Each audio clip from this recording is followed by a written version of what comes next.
यदा यदा हि धर्मस्य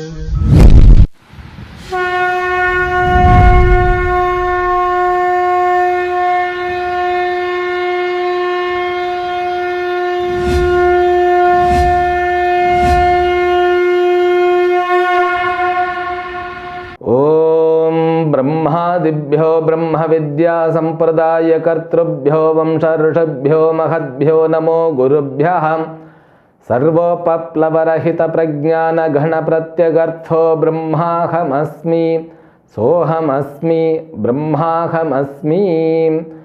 ॐ प्रपन्नपारिजाताय तोत्रवेत्रैकपाणये ज्ञानमुद्राय कृष्णाय गीतामृतदुहे नमः।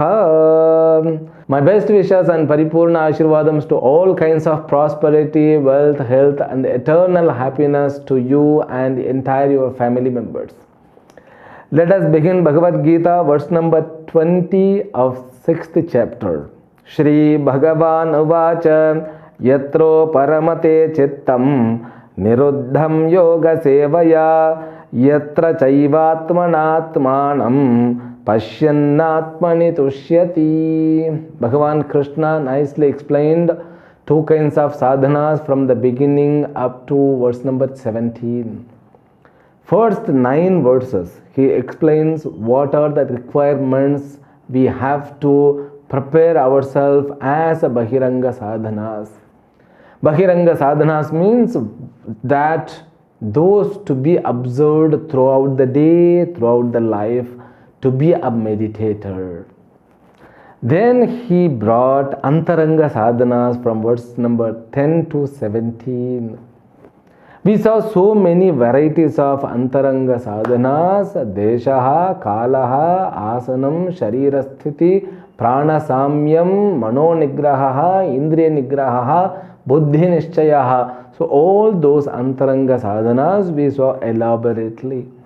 Then verse number 18 begins to deal with Dhyana Swarupam, the nature of the meditation, the core of the process called meditation. So how a meditation is interpreted, how the process can be understood by us. Because meditation, as we understood, is nothing but the process. A process can be used with a different purpose. What are the different purposes? For example, when people are learning in vast way yogas nowadays, everybody is keen to learn yoga, but the purpose varies man to man.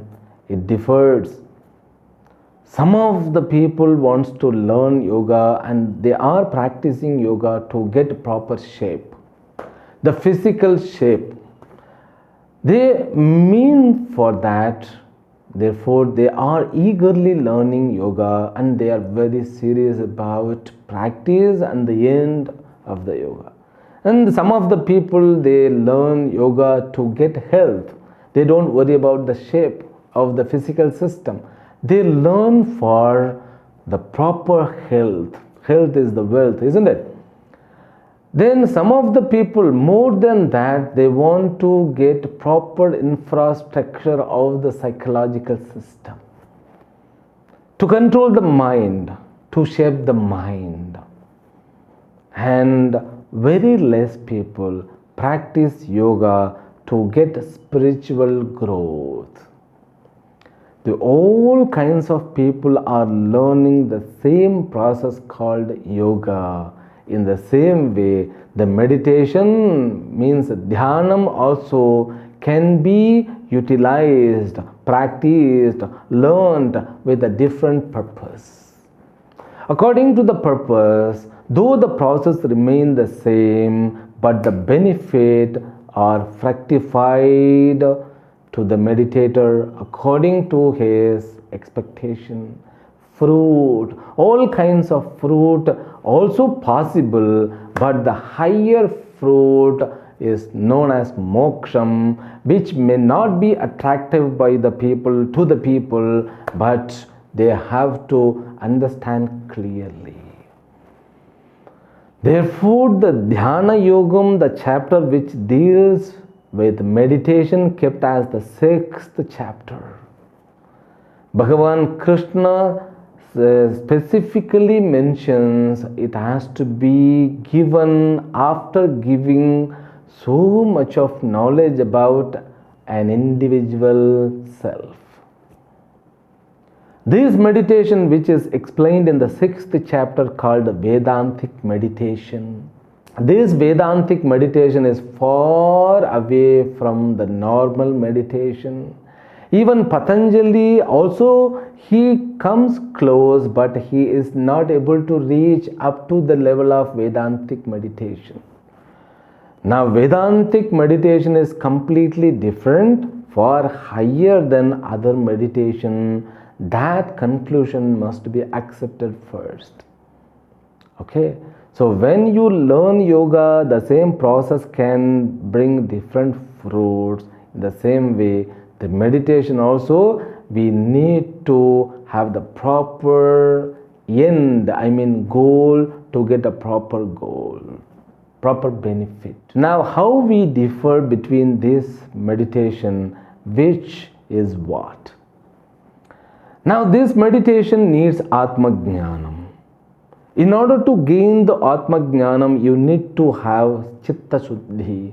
What is the Chitta Shuddhi? Means purity of the mind. The meditation which is to be observed or practiced after gaining Atma Jnanam, the Atma Jnanam only is possible when you gain Chitta Shuddhi, means purity of the mind. In order to get the purity, what to be given, what to be practiced, Karma Yoga must be utilized or practiced or observed or followed.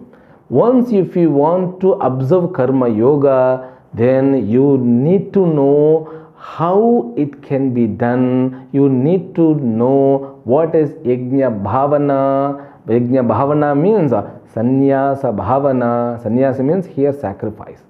That the attitude of Yajna, then you have to know the nature of karma. If you want to know the nature of karma, then you have to be thorough about the nature of karma phala. Then, if you want to know the nature of karma phala, then you have to learn what exactly ajnana is, because ignorance causes karma, karma causes karma phala. When you perform with a different attitude, it can be converted as karma yoga. Karma yoga will fructify chitta shuddhi, purity of mind. The pure mind can assimilate the knowledge of Atma Jnanam, so that Atma Jnanam, once it is achieved, then that person becomes eligible qualifier for this meditation called Vedantic meditation. Though Vedantic meditation follow some of the rules and regulations from Patanjali Maharishi, but this Vedantic meditation is completely changed or different from that meditation. And the benefit also, so all those meditation won't be able to give freedom to you. This meditation will give freedom, complete freedom, called liberation. It gives. Now you should know how to utilize this both meditation. Now what is the main difference? Means the fruit differs. Each, the normal meditation gives finite fruits, Vedantic meditation gives infinite fruit. Now you should be very clear. That is your choice. Now what is exactly Vedantic meditation is? We saw yesterday meditation has got three things. That's dhyata, dhyanam, dhyayam, or grihitru, grahanam, grahyam. You can also divide into two. Like Vedanta says, the samadhi is something where you dissolve. Now Swamiji, it is too much for us to understand. So till the last class, somehow we are able to try to capture what you speak. Now you are talking about Vedantic meditation. It's little bit, we are getting giddiness. Don't worry. Whatever we said, we saw in the last session, let it be the same. But only one thing. Now Vedantic meditation means it asks you to contemplate on you. The matter means object for the meditation is nothing but your Swarupa, Atma Swarupam. That is the final goal of any meditation. Because the mind doesn't have the capacity to turn inwards, we have to begin from outside. Therefore, Vedanta introduces two technical terms, Drishyana Viddha Samadhi, Shabdana Viddha Samadhi. It also divides the Savikalpa Samadhi, Nirvikalpa Samadhi, as Patanjali defines Samprajnata, Asamprajnata Samadhi. You don't get scattered with those words. Just follow. So, in order to focus on me, I need to have the practice to focus. Therefore, Vedanta asks you to begin from somewhere else.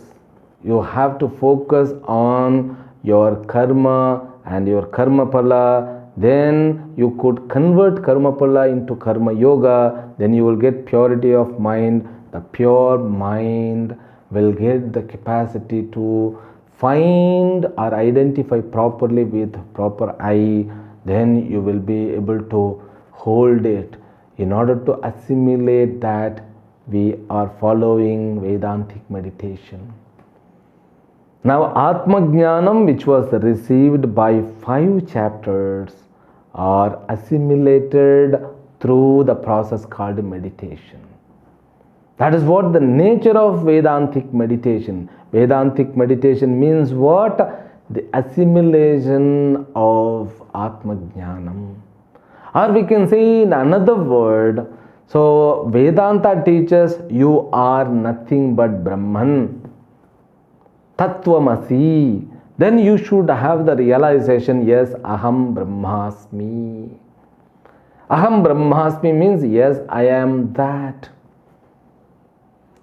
Now when Acharya says you are that, you are nothing but that, means you are nothing but Ishvara. The equation must take place. Now Ishvara part is remaining to explain. Therefore, now when Guru says you are nothing but Atma, you are not the body which undergo the modification. Now you received the knowledge, yes, I am nothing but Atma. This body undergoes 6 kind of modifications. I am not. So once you understand, that understanding should give the relief to you. But you understood, but the relief is not taking place. The fruit is not taking place. The knowledge is given. You are beyond birth and death. You never undergo the modifications which body undergoes. But you are not able to gain the relief, fruit. You are not able to experience them. Then we need to have meditation. Now, because of knowledge which received, it exists as though indirect knowledge. Do you know what is indirect knowledge? So you learn about Atma as though something else. Now you have a knowledge how to cook. You know how to cook. You know how to swim. You know how to drive. You know how to operate a flight. So all those knowledge will be there inside, but they don't produce a relief, a relax, or they don't have the capacity to produce freedom. They don't have the capacity to remove the sorrow. So they are there inside sitting mum. When you want to cook, you can cook. By cooking what? You will get the food, you can eat. So you will get that kind of fruit, but this knowledge, Atma Jnanam, should give freedom to you, the relief from sorrow. If it is not taking place, it means that Atma Jnanam also is existing in you, like the knowledge how to cook, how to swim, how to ride the bike, how to drive the car, how to operate the flight, how to swim. Like I am also Atma, that's all. That knowledge must be assimilated. So our Guru says the knowledge which is in the form of indirect knowledge, it has to be converted into direct knowledge. Direct knowledge means you have to assimilate it, you have to understand completely, you have to be absorbed by knowledge, that knowledge.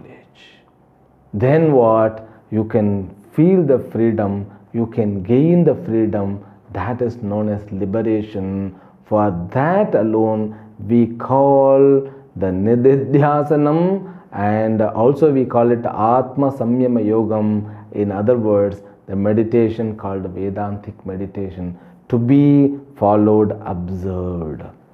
Now the main core of Vedantic meditation, all other meditation, either it is done to get relaxation, either it is done to get a proper healthy life and healthy mind and problem free mind or thoughtless mind. Even according to Patanjali, they are practiced to get a complete samadhi. Now what is samadhi?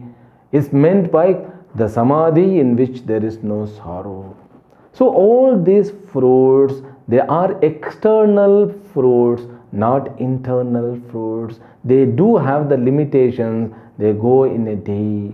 Whatever the fruit you get, it will go within your certain period of time. That period of time you cannot predict. Now the complete sorrow is not achieved. Therefore, Bhagavad Gita says you have to become absorbed by your Swarupa. That absorption is known as Samadhi. That Samadhi is going to be explained by Bhagavan Krishna in 7 definitions. He himself will explain that what kind of benefit we get out of the Samadhi and the nature of Samadhi. Everything is explained here. He says that Samadhi known as Sabdana Viddha, Drishyana Viddha Samadhi. The main difference.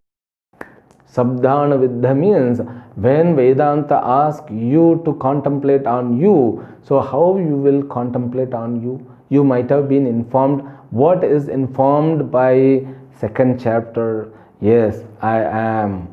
So when I am contemplating on myself, just I am focusing on myself. So always people endowed with inferior or superiority complex.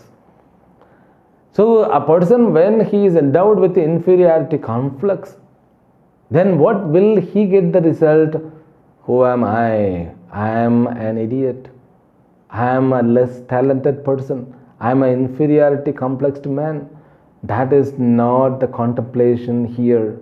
We have to realize the real nature. Therefore, we have to take the help from Vedanta words known as Shabdana Viddha Samadhi. So we contemplate on ourselves, we have to supply that words Aham, Nirvikaraha, Ajaha, Satchidananda Swarupaha. So these words must be realized. Now again and again you bring that vritti, Aham Satchidanandaha. Soham Hamsasam. Therefore, there is a japa is given. Soham Hamsaha. Soham. Soham. Soham means Saha Aham. Soham means Saha Aham. Saha means Ishvaraha. Aham means me. That equation. This is what known as Vedantic meditation. That which is endowed with Advaita Bhavana. Whatever that I have told now, it is little bit difficult to realize. As our class goes, definitely we will understand, don't worry. So now we will see the first definition by Lord Krishna regarding Vedantic meditation. When you practice Vedantic meditation, we have seen who is the student of Vedantic meditation. If that person follows Vedantic meditation, first benefit is Chitta Uparamanam. We can also know as Chitta Uparamana Nirvikalpa Samadhi. The mind gets tranquility. It becomes so silent. So silent means no fluctuation. Though it has got the vritti, it's very silent. Very silent means what? Yatra chittam uparamate niruddham yoga sevaya. By following all the antaranga, bahiranga sadhanani, and with the help of the sentence from Vedanta, when he sits for the meditation, the mind becomes very calm and quiet. That quietude mind is the first benefit and the definition for the samadhi. In the samadhi, what happens? The mind becomes quietude, silent. Mind becomes tranquil, silent. No fluctuation. That also Niruddham Yoga Sevaya. It's a Niruddha Avastha. Not going here and there. It becomes focused and it is absorbed in one subject matter. The first definition. Then the second definition is known as Atma Darshanam. He could enjoy the real nature. He could see the real nature. He can be endowed with the real nature. You know, if you might have seen the clock, wall clock has tick, tick, tick, tick sound, isn't it? This tick, tick, tick, tick sound is not experienced by us in the daytime. Why? Because there are so many other noises, and we are also endowed with so many thoughts, and we are also endowed with so many work. Therefore, it is not known. Like the stars, they are not visible in the daytime because of the sunlight. In the same way, it is sound also not audible during the daytime. When night time comes, when you become calm and quiet, then the tick, tick, tick, tick is heard. So when this out-focusing mind is withdrawn towards inside, when it is endowed with tranquility, then the real nature is expressing himself or itself. That's beautifully told by Lord Krishna. Tesham aditya vajnanam prakashayati tatparam. In the 5th chapter itself, he told, when this mind is endowed with no fluctuation, this Atma can be realized. The same mind which helped us to run away from our Atma, the same mind will help us to endowed with self-realization. You could identify properly who you are with the real nature. That's what it said. Atmana Atmanam Atmani Pashyati Tushyati. We could see our real nature. We could also enjoy in our real nature, which is known as second benefit. Then the third benefit is what? Let us read the next words. Verse number 21. Sukham atyantikam yattat buddhe grahyam atindriyam veti yatra na chaivayam sthitaschalati tatvatah. Now, third benefit Bhagavan Krishna gives is Atyantikam Sukham, highest Sukham, complete happiness. The happiness which cannot be disturbed by any other source. Once you attain, it won't go back. And the samadhi, in the samadhi state, when you attain the samadhi, somebody told, so when we were in the samadhi state, wow, what a happiness we get.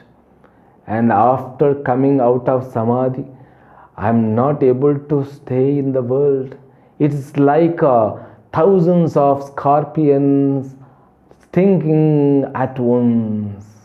We don't want to get that kind of samadhi which is endowed with a kind of sedation. No, we have to have the samadhi which is completely cannot be separated later on.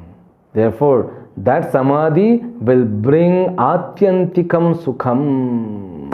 Okay, so when mind is endowed with buddhi grahyam atindriyam, the same buddhi will give lots of happiness. When it is established in the atindriyam, means that which is known as beyond indriyas. That's what the third fruit. We will continue the next definition from next episode tomorrow. Om Purnamadah Purnamidam Purnat Purnamudachyate Purnasya Purnamadaya Purnamevavashishyate. Om Shanti Shanti Shanti. Harihi Om Shri Gurubhyo Namaha. Harihi Om.